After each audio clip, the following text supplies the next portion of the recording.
Jake Morrison wiped the sweat from his forehead as he stared at the broken engine display in front of him. The red warning lights had been flashing for 3 days now, and his ship was barely holding together. The Wanderer had seen better days. Much better days. Its hull was patched with metal scraps from a dozen different worlds, and the life support system made strange noises that kept him awake at night. He needed money, and he needed it fast. The fuel gauges showed he had maybe 2 more jumps before he would be stranded in empty space. Jake had been a salvage operator for 8 years, but lately, good salvage was hard to find. Too many other scavengers were working the same routes, picking over the same wrecks. The distress beacon had appeared on his scanner 3 hours ago. It was weak, probably old, but it was coming from the asteroid field near Kepler 442. Jake had never worked that sector before. Most salvagers avoided it because the asteroids made navigation dangerous. But desperate times called for desperate measures. Jake punched in the coordinates and felt the ship shudder as it jumped to hyperspace. The Wanderer complained loudly, but it held together.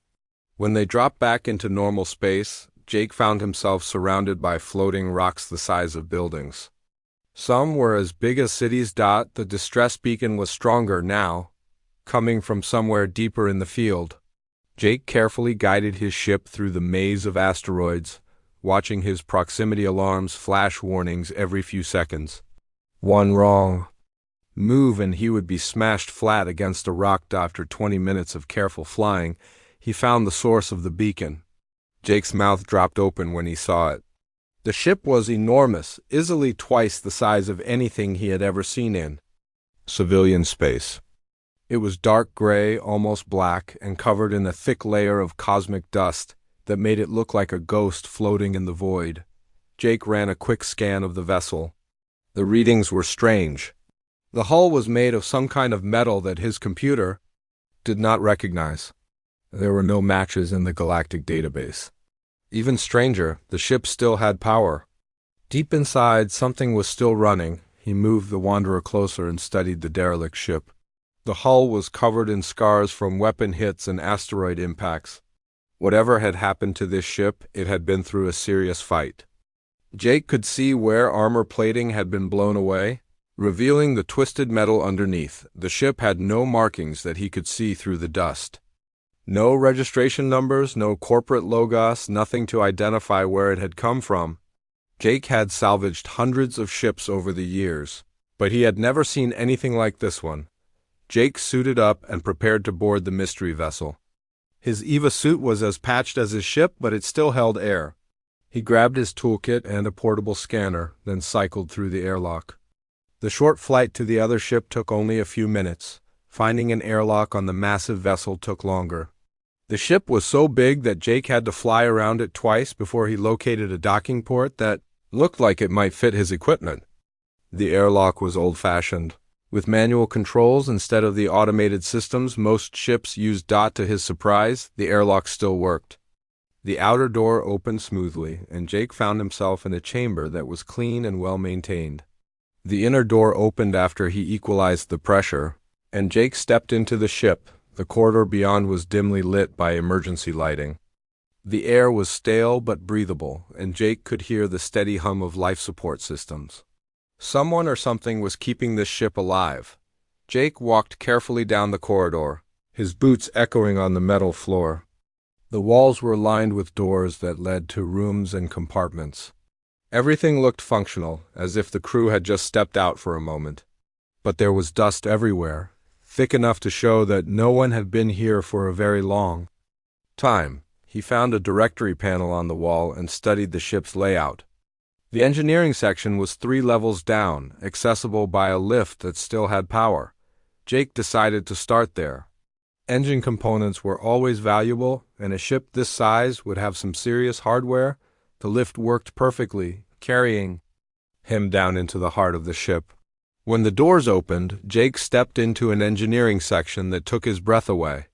The room was huge, with a ceiling that disappeared into shadows above.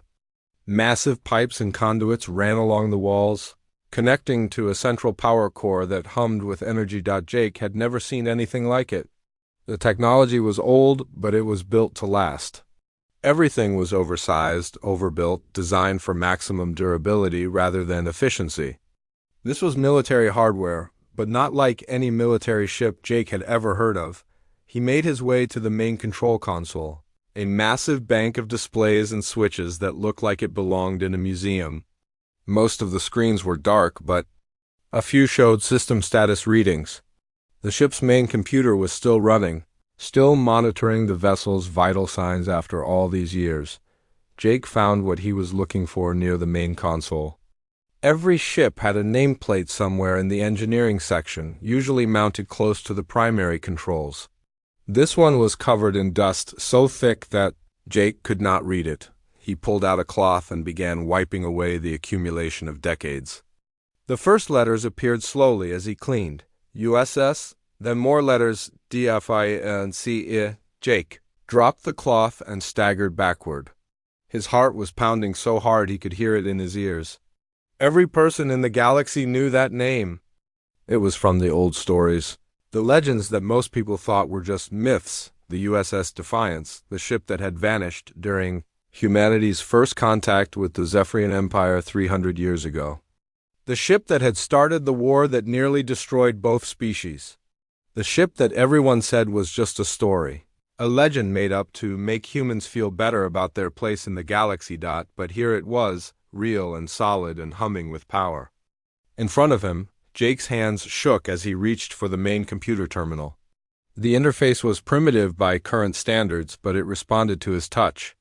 Text scrolled across the screen in old Earth languages, systems reports that were 3 centuries out of date, but still being recorded faithfully by the ship's computer. He found the ship's log and opened the first entry. The face that appeared on the screen was that of a middle-aged woman with short brown hair and tired eyes. She wore a uniform that Jake recognized from historical archives. "This is Captain Lisa Hayes of the USS Defiance," the woman said. "We are beginning our diplomatic mission to the Zephyrian homeworld. Command expects this to be a routine first contact situation. I hope they are right." Jake sank into a chair and stared at the screen. This was impossible. The Defiance was supposed to be a legend, a story told in bars and schools.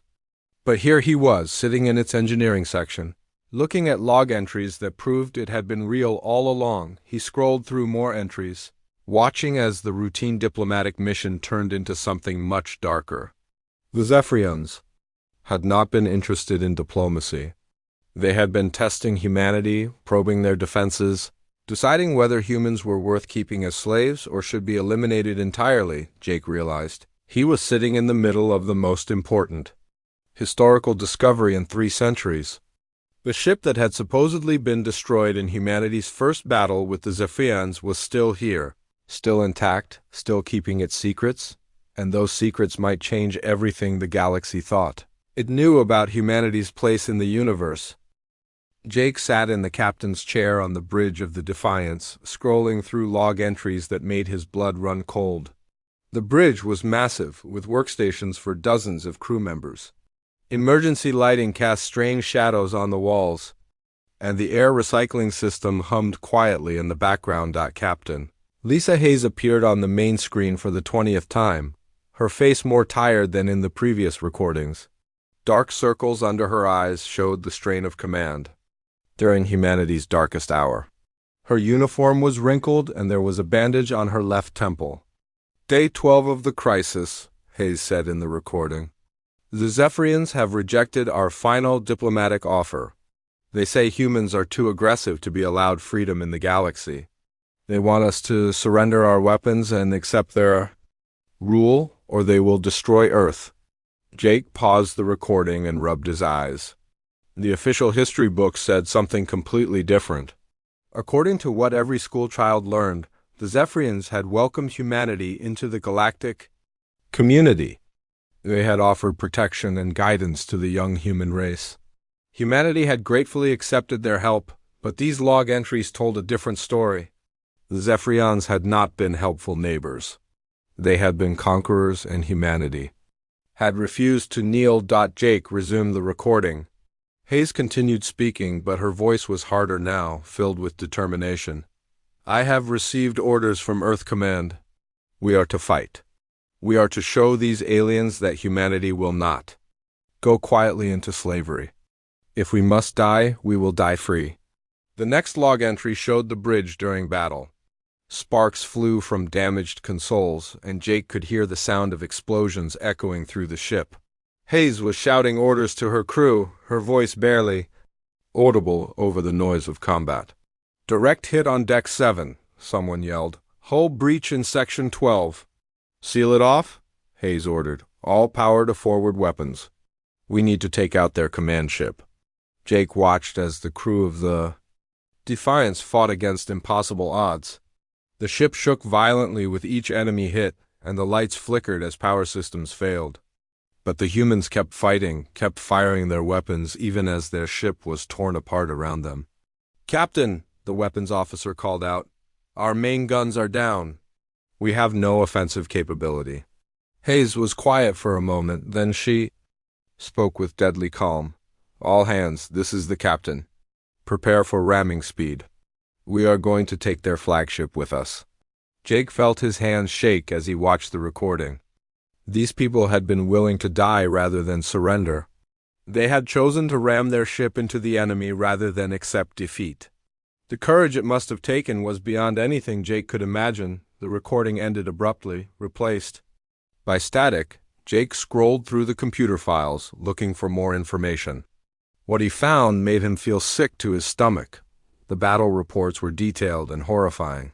The Zephyrians had brought a fleet of 200 ships to Earth's solar system. They had expected an easy victory over the primitive humans.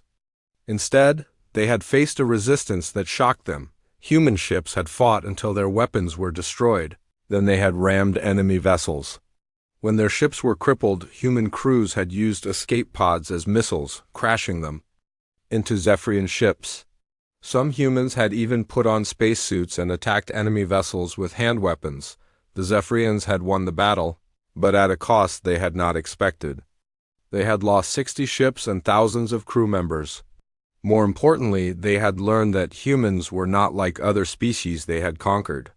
Humans would fight to the death rather than accept slavery. Jake found the final battle report, written by the Zephyrian fleet commander. The aliens' words were translated into human language, but the fear in the message was clear. "These creatures are not rational," the Zephyrian commander wrote. "They fight with a fury that defies understanding. They would rather die than live. Under our rule, I recommend we withdraw from human space and tell the galaxy that we have absorbed them into our empire. The truth is too dangerous to reveal." Jake stared at the screen in disbelief. The Zephyrians had been so scared of humanity that they had lied about defeating them. They had retreated to their home systems and told everyone that humans had joined their empire willingly. For 300 years, the galaxy had believed that lie. The sound of footsteps in the corridor behind him made Jake jump. He spun around in the captain's chair, his heart pounding. Someone else was on the ship. The figure that stepped onto the bridge was tall and thin, wearing a faded uniform that Jake recognized from the historical archives. The man's face was lined with age, but his eyes were bright and alert. He moved with the careful precision of someone who had spent years in military service. "You are not supposed to be here," the stranger said. His voice was steady, but Jake could hear the authority in it. "Who are you?" Jake asked, his voice barely above a whisper. "I am Lieutenant Commander Sam Parker, Chief Engineer of the USS Defiance," the man replied. "I have been maintaining the ship's systems for the past 300 years. Jake felt his world tilt sideways. "That's impossible. You would be dead." Parker smiled sadly. "I should be dead. I was badly wounded during the final battle. The medical bay's computer put me in an experimental cryogenic chamber to keep me alive. The automated systems have been cycling me in and out of suspended animation ever since." Jake stared at the man who claimed to be 3 centuries old. Parker looked maybe 60 years old, with gray hair and lined skin. But his uniform was authentic, and he knew details about the ship that no one else could know. "The computer wakes me up every few months to perform maintenance," Parker continued. "I repair damaged systems, update the ship's records, and make sure everything stays functional.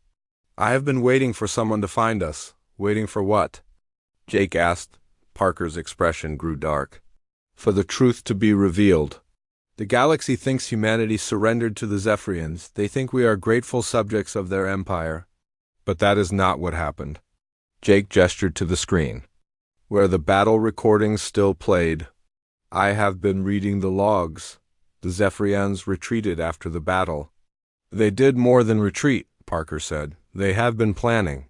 For 300 years, they have been watching humanity spread across the galaxy. They have been waiting for us to become weak and scattered. Now they think we are ready to be eliminated. Parker moved to one of the bridge consoles and called up a star chart. Red dots appeared across the display, marking the positions of Zephyrian fleets. They are moving into position around human colonies, Parker explained. They claim it is for protection, but look at their formations. Those are not defensive positions. They are preparing for bombardment. Jake studied the tactical display. Parker was right. The Zephyrian ships were positioned to attack the human colonies, not defend them. After 3 centuries of pretending to be humanity's protectors, they were finally ready to finish what they had started. We have to warn them, Jake said. Parker shook his head. Warn them with what proof? The galaxy believes the official story? They think humanity has been under Zephyrian protection for 3 centuries? They will think we are terrorists or madmen? Jake felt a spark of hope. But we have this ship, we have the records. We have proof of what really happened. Parker's eyes brightened. Yes, we have more than that. The Defiance was not just a diplomatic vessel. We were carrying something that could change everything. He led Jake to a secured section of the bridge and entered a complex password. A hidden panel slid open, revealing a data storage unit that hummed with power. Human military technology, Parker explained.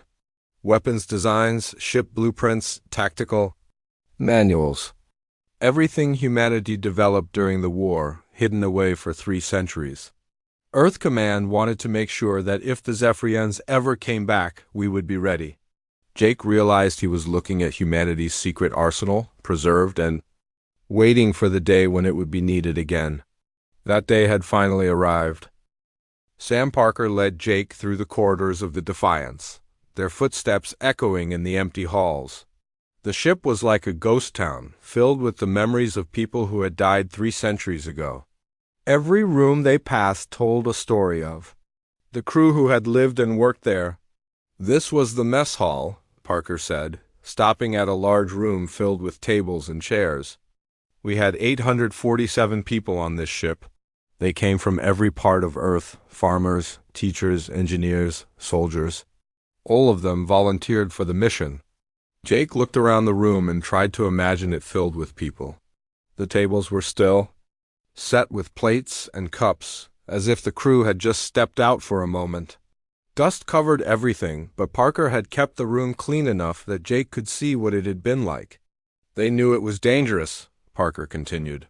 First contact missions always are, but none of us expected what we found. They moved deeper into the ship, passing through sections that showed the damage from the final battle. Blast marks scarred. The walls and some corridors were sealed off with emergency barriers. Parker had repaired what he could over the years, but some damage was too extensive to fix. The Zephyrians hit us hard, Parker explained. They wanted to disable our ship quickly, before we could send a message back to Earth. They almost succeeded. Jake saw a section where the hull had been breached and later sealed with metal plates. The emergency repair work was rough but effective. How did you survive the battle? I was in the medical bay when the attack started, Parker said. An explosion in the engine room sent shrapnel through 3 decks. I was badly hurt. Bleeding internally, Dr. Martinez put me in the experimental cryo chamber to keep me alive until she could operate. They reached a door marked with medical symbols. Parker opened it to reveal a small medical facility with several beds and advanced equipment. In the corner sat a cylindrical chamber covered with frost. The cryo chamber, Parker said. The computer was programmed to wake me up when my injuries healed. But the battle damage confused the system. Instead of healing me once, it kept cycling me in and out of suspended animation. A few months awake, then back to sleep. Over and over for 300 years. Jake stared at the chamber that had kept Parker alive for centuries. Did you know what was happening outside? Not at first, Parker admitted. I thought I was waking up a few weeks after the battle. I expected rescue ships to arrive any day. It took me months to realize how much time had passed. They left the medical bay and continued through the ship. Parker showed Jake the crew quarters, each one a small personal space that had belonged to someone who died in the battle. The rooms were preserved exactly as they had been left, personal belongings still sitting on desks and shelves. I learned their names, Parker said quietly. All 847 of them. Someone should remember who they were. Jake picked up a photograph from one of the desks. It showed a young woman with two small children, all of them smiling at the camera. Lieutenant Amy Foster, Parker said. She was our communications officer. Those are her kids, Billy and Sarah. They would be in their 300s now, if they lived full lives. The weight of history pressed down on Jake as they walked through the ship. These were not just empty rooms, they were memorials to people who had given their lives for humanity's freedom. People whose sacrifice had been forgotten by the galaxy. What did you do all these years? Jake asked. I maintained the ship, Parker said. I kept the systems running, preserved the records, monitored communications from the outside galaxy. I learned what the Zephyrians had told everyone about humanity. They reached a section of the ship that Jake had not seen before. The walls were covered with screens showing star charts, fleet positions, and communication intercepts. This was Parker's command center, where he had spent decades watching the galaxy and waiting. The Zephyrians were clever, Parker said, activating the displays. They did not just lie about defeating humanity. They made themselves our protectors. They told the galaxy that humans were a young, aggressive species that needed guidance. They positioned their ships around human colonies to keep us safe. Jake studied the tactical displays. But they were really keeping us prisoner. Exactly, Parker said. They made sure humans never developed advanced military technology. They controlled our trade routes, our communication networks, our government. They turned us into a client species without anyone realizing it. The screen showed the current positions of Zephyrian fleets throughout human space. There were hundreds of ships, all positioned near major human colonies and trade routes. To most people, it looked like a protective umbrella. To someone who understood military tactics, it looked like a cage. They have been patient, Parker continued. They waited for humanity to spread across the galaxy and become dependent on their protection. They waited for us to forget our warrior history and accept our place as a subordinate species. But why now? Jake asked. Why are they moving to attack after 300 years? Parker called up another display showing population statistics and industrial reports. Because we are getting too strong. Human colonies are becoming self-sufficient. Our technology is advancing faster than they expected. Some human leaders are starting to question why we need so much Zephyrian protection. Jake saw the pattern. In the data, human industrial output had increased dramatically in the past 50 years. New colonies were being established beyond Zephyrian patrol routes. Most importantly, some human scientists were beginning to develop weapons technology that rivaled what the Zephyrians possessed. They are afraid, Jake realized. They are afraid that if humans become too powerful, we will remember what we really are. They are terrified, Parker agreed. Zephyrians have built their empire on the belief that they are the strongest species in the galaxy. If other species learned that humans had defeated them in battle, their entire power structure would collapse. Parker activated another screen that showed recent Zephyrian communications. The messages were encoded, but Parker had spent decades learning their language and codes. They are calling it Operation Final Peace, Parker translated. They plan to destroy the major human colonies and blame it on a terrorist attack. Then they will offer to relocate the surviving humans to secure worlds under their direct control. Jake felt sick as he read the translated plans. The Zephyrians were planning genocide, and they were going to make it look like they were saving humanity from itself. "We have to stop them," Jake said. Parker smiled grimly. "We can do more than stop them. We can show the galaxy what humans are really capable of." He led Jake to a secured storage area deep in the ship.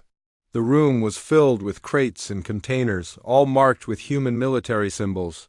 Parker opened one of the crates to reveal weapon components that looked far more advanced than anything Jake had seen. "This is what the Defiance was really carrying," Parker explained. "Not just diplomatic supplies, but the most advanced military technology that humanity had developed. Earth Command knew the Zephyrians might try to betray us, so they sent our best weapons on the mission." Jake picked up one of the devices.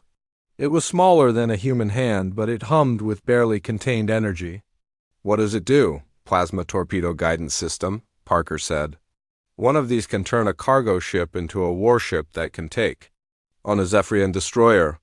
We have enough components here to arm 100 ships." Parker opened more crates, revealing advanced engines, shield generators, and targeting computers. It was enough military hardware to equip a small fleet. "The Zephyrians think they are facing the same humans they defeated 3 centuries ago," Parker said. "They think we are still using primitive weapons and tactics. They have no idea what we have been saving for them." Jake realized that the Defiance was more than just a memorial to humanity's forgotten heroes. It was humanity's secret weapon, hidden away and waiting for the day when it would be needed again. That day had finally arrived. Parker led Jake to the ship's communication array, a massive room filled with transmission equipment that still hummed with power. The walls were covered with screens showing intercepted messages from across the galaxy. Parker had been listening to Zephyrian communications for decades, slowly building a picture of their true plans. "Operation Final Peace begins in 72 hours, Parker said, pointing to a decoded message on the main screen. "The Zephyrians will attack 12 major human colonies simultaneously. They will claim the attacks came from a terrorist group that humanity cannot control?" Jake read the message with growing horror. The Zephyrians had planned everything perfectly. They would destroy the colonies, rescue some survivors, and then relocate all remaining humans to prison worlds under their direct control. The galaxy would praise them for their mercy. "New Seattle will be the first target," Parker continued. 3 million people live there. The Zephyrians will destroy the orbital stations and bombard the surface. They estimate 90% casualties. Jake felt his hands shake as he read the casualty estimates. New Seattle was one of humanity's newest colonies, filled with families who had moved there to build new lives. They had no idea what was coming.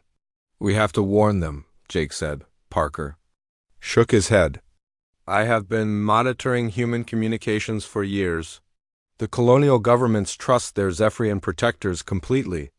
If we send a warning, they will think we are terrorists trying to damage human-Zephyrian relations." Jake studied the tactical displays showing Zephyrian fleet positions. The alien ships were already moving into attack formation around human colonies. To anyone watching, it looked like they were increasing security. In reality, they were preparing for slaughter. "What about Earth?" Jake asked. "Will they believe us?" "Earth's government has been under Zephyrian influence for 3 centuries, Parker replied. "Half of their advisors are Zephyrian agents. Earth Command would hand us over to them before listening to our evidence." Jake felt despair wash over him. They had proof of the Zephyrian deception, but no one would believe them. Humanity had been living under alien control for so long that they could not imagine their protectors were actually their enemies. "There has to be something we can do," Jake said. Parker smiled grimly. "There is. We can show the galaxy what humans are really capable of when they stop pretending to be grateful." He led Jake to another section of the communication array where a single console sat apart from the others. This was the ship's emergency broadcast system, designed to send messages across the entire galaxy simultaneously. The Defiance was equipped with the most powerful communication array that humanity had ever built, Parker explained. "It can reach every human colony, every trade route, every ship in space. The Zephyrians never knew we had this capability." Jake looked at the console. That could change everything. What do we broadcast? The truth, Parker said simply. The real history of humanity's first contact with the Zephyrians. The battle records, the casualty reports, the proof that we never surrendered. Parker activated the system and began uploading the ship's historical records.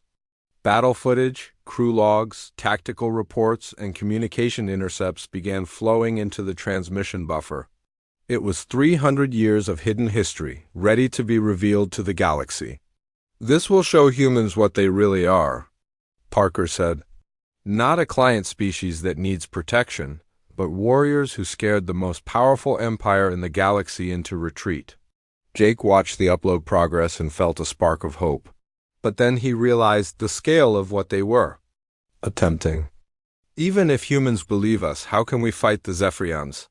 They have hundreds of ships, advanced weapons, control of all the major trade routes. Parker's eyes gleamed with anticipation. Because we have something they do not expect. We have the weapons that terrified them 3 centuries ago, and we have had 300 years to improve them.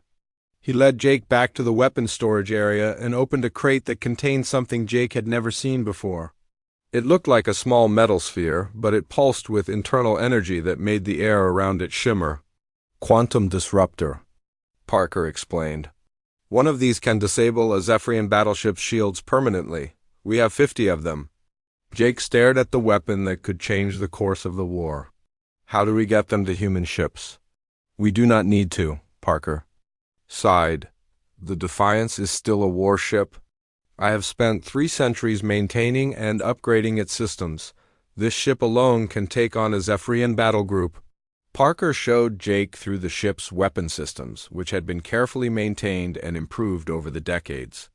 The main guns were more powerful than anything in the current galactic fleet. The shields could withstand bombardment from multiple enemy ships. The engines were fast enough to outrun anything the Zephyrians could send after them. But we are only 2 people, Jake pointed out. How can we operate a ship that needed a crew of 847? The computer systems have been upgraded, Parker explained. Most functions are now automated. We can run the ship with a skeleton crew. Besides, we will not be alone for long. Jake looked confused. What do you mean? Parker activated a display showing human shipping routes throughout the galaxy. Thousands of cargo ships, passenger vessels, and private craft were marked on the star chart. Humans have been building ships for 3 centuries, Parker said. Most of them are civilian vessels, but they can be converted to warships quickly. With the right equipment, we have that equipment. Jake began to understand the scope of Parker's plan. He wanted to turn the entire human merchant fleet into a navy. Not just the merchant fleet, Parker corrected. Every human ship in space. The Zephyrians control the major colonies, but they cannot watch every ship, every asteroid mining operation, every private vessel. There are millions of humans in space who have never accepted Zephyrian authority. Parker called up records of human settlements beyond the major colonies. Independent mining operations, research stations, exploration vessels, and free traders who operated in the outer systems. These were humans who had maintained their independence despite Zephyrian control. The Outer Rim humans never forgot what. We really are, Parker said. They have been waiting for someone to give them a reason to fight. Jake studied the data and realized that Parker was right. There were hundreds of thousands of humans living beyond Zephyrian control. They had the ships, the skills, and the motivation to fight. All they needed was leadership and weapons. How do we reach them? Jake asked. We broadcast the truth to the entire galaxy, Parker said. Then we take the Defiance to the Outer Rim and begin arming human ships. Within weeks, we can have a fleet that the Zephyrians never expected. Jake felt excitement building in his chest. For the first time since discovering the ship, he believed they might actually succeed. What about the colonies that are about to be attacked? Parker's expression grew determined. We start with New Seattle. The Zephyrians expect to destroy it easily. Instead, they will find the Defiance waiting for them. It will be humanity's announcement that we are no longer their prisoners. Jake looked at the tactical display showing the Zephyrian fleet moving toward New Seattle. In 60 hours they would arrive expecting an easy victory. Instead, they would face a ship they thought had been destroyed 3 centuries ago, armed with weapons they had never seen. "The galaxy is about to learn what humans are really capable of," Parker said. "And the Zephyrians are about to remember why they were so afraid of us." Jake felt a grim smile cross his face. The Zephyrians had spent 3 centuries believing their own lies about humanity. They had convinced themselves that humans were weak, grateful subjects who needed their protection. Soon they would learn how wrong they had been. The war was about to begin again, but this time humanity would not be fighting alone and unprepared. This time they would have the truth on their side. Jake gripped the pilot's chair as the Defiance jumped out of hyperspace near New Seattle Colony. Through the main screen he could see the beautiful blue and green world that 3 million humans called home. Orbital stations sparkled in the sunlight, and cargo ships moved peacefully between the planet and its 3 moons. "Zephyrian fleet is 12 hours out," Parker reported from the weapons console. "They are right on schedule." Jake had spent 2 days learning to pilot the massive warship while Parker prepared the broadcast that would change everything. The ship responded better than Jake had expected. The automated systems handled most of the complex operations, leaving him to focus on basic navigation and tactics. "Are you ready?" Parker asked, his hand hovering over the communication controls. Jake took a deep breath. "Send it." Parker activated the galaxy-wide broadcast system. Across human space, on every ship and station and colony, the same message began to play. It started with Parker's face on the screen, wearing his faded uniform and speaking with quiet authority. "This is Lieutenant Commander Sam Parker of the USS Defiance. We are not defeated. We are not servants. We are human, and we remember who we are." The message continued with battle footage from 3 centuries ago. Captain Hayes appeared on screens across the galaxy, showing humans their true history. The real story of first contact, the lies the Zephyrians had told, and the proof that humanity had never surrendered. Jake watched the communication traffic from New Seattle as confusion and disbelief spread through the colony. Government officials were demanding to know if the broadcast was real. Military commanders were checking their records and finding gaps in the official history. "New Seattle Defense Command is trying to contact us," Jake reported. "Put them through," Parker said. The face of Admiral Kate Rogers appeared on the screen. She was a middle-aged woman with short gray hair and the bearing of someone who had spent her life in military service. Her expression showed confusion and anger. "Unknown vessel, you are broadcasting terrorist propaganda in violation of galactic peace accords," Rogers said. "Identify yourself immediately." "Admiral Rogers," Parker replied calmly.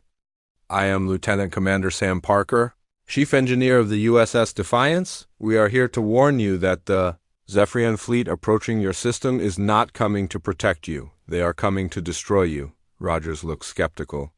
"The Zephyrians have been our protectors for 3 centuries. Why would they attack us?"